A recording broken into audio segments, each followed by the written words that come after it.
So you're facing a challenging Q&A session. What do you do? How do you respond effectively while remaining calm? Stick around because this is what we're talking about today. How to respond in a Q&A session.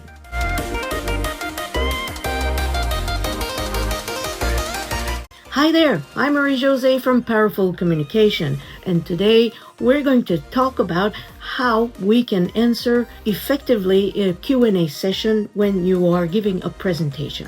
With a few tips, I'll tell you how you can keep your cool even in a difficult situation. So let's face it, those questions can be a little bit stressful. We're afraid of being judged, of not knowing the answer, and to be put on the spot. However, you don't need to know everything. Today, I'm going to give you 6 tips to help you tackle unexpected questions. At the end of the video, I give you a list of fun games and exercises you can play alone or with your friends or colleagues. So stick around. So here's a step-by-step guide that will help you tackle unexpected questions in a Q&A session. Step number 1 is to pause and breathe. Take a breath, smile, take your time before you answer. Just because somebody asks you a question doesn't mean you have to respond right away. You can take your time and you can decide when you're good and ready to answer. Breathing will help you stay in control, and also it has the benefit of calming your nerves. Step number 2 is to clarify the question. This will help you gain some time and help you think a little bit. It also gives the impression that you're really interested and that you want to give a good answer. Step number 3 is to acknowledge the questioner. You can say, that's a great question. I see where you're coming from. This will validate the person asking the question, and it will set the tone for the whole Q&A session. Use the bridge technique. If you're unsure, acknowledge, bridge, and message. Here's an example. Let's say you respond to this question. Do you ever feel completely lost when somebody asks you a totally unexpected question on stage? And you can start with, yes, that's a great question. That's acknowledgement. But what I found is being caught off guard on stage isn't a sign of failure. It's an opportunity. That's your bridge. One of the best way to handle this is to remain calm. Take a breath and rely on a structure. For example, point again, to organize your thoughts more effectively and quickly. Step number 5, don't bluff. Tell the truth. If you don't know the answer to the question, just say so.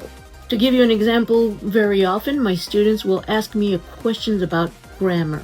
Most of the time I can't answer because that's my job. However, when they ask me about an obscure grammatical rule, it doesn't mean that I have the answer right away. So what I tell them is say, okay, I'll get back to you on this because I need to do some research. It tells your audience that you are professional and that you really care about the question they're asking. Step number 6 is to manage off-topic or aggressive questions. You can start by saying, that's a little bit outside of today's topic, but if you're interested, we can talk about it over a cup of coffee and I'll be more than happy to continue this discussion. Stay calm, be respectful, and remain in control. Here's a rapid-fire Q&A practice that you can do. It's an interactive mini game. You can do this on your own or with a group of friends. I suggest you do this with your friends or colleagues because you can have a lot of fun. You can stop the video and try and answer the questions right now. This exercise is the what would you say if? So question number 1, why is your method better than others? What if somebody completely disagrees with your point of view? Question number 3 is, what qualifications do you have to talk on this topic? That's a difficult one. Question number 4 is, can you explain that complex point in less than 30 seconds? That's a doozy. Question number 5, what's your biggest failure related to this topic? Did you try and do it? If you didn't, try it later on. It will be a great exercise for you to improve.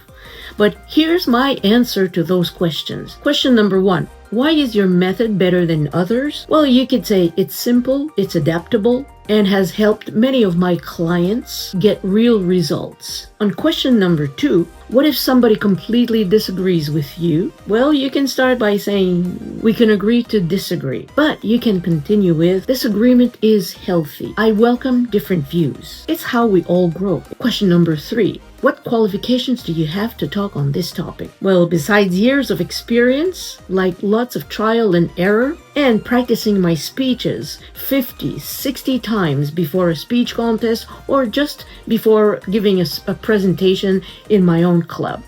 I've also coached, taught, and lived this stuff for many years now. Can you explain this complex point in less than 30 seconds? Well, you could say, okay, here's the heart of it. Global warming means that the Earth is getting hotter faster than normal, mostly because of people burning things like oil, gas, and coal. This releases gases that trap heat in the air.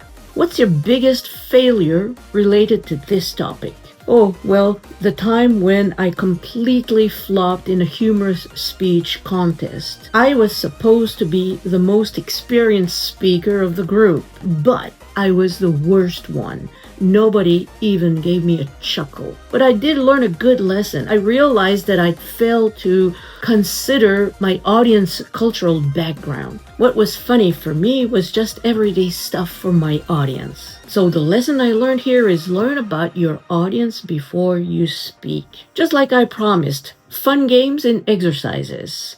The first game is mirror Q&A practice. Stand in front of a mirror, ask yourself tough questions. Practice your eye contact, your posture, your tone, and your gestures. Game number 2 is the flashcard game.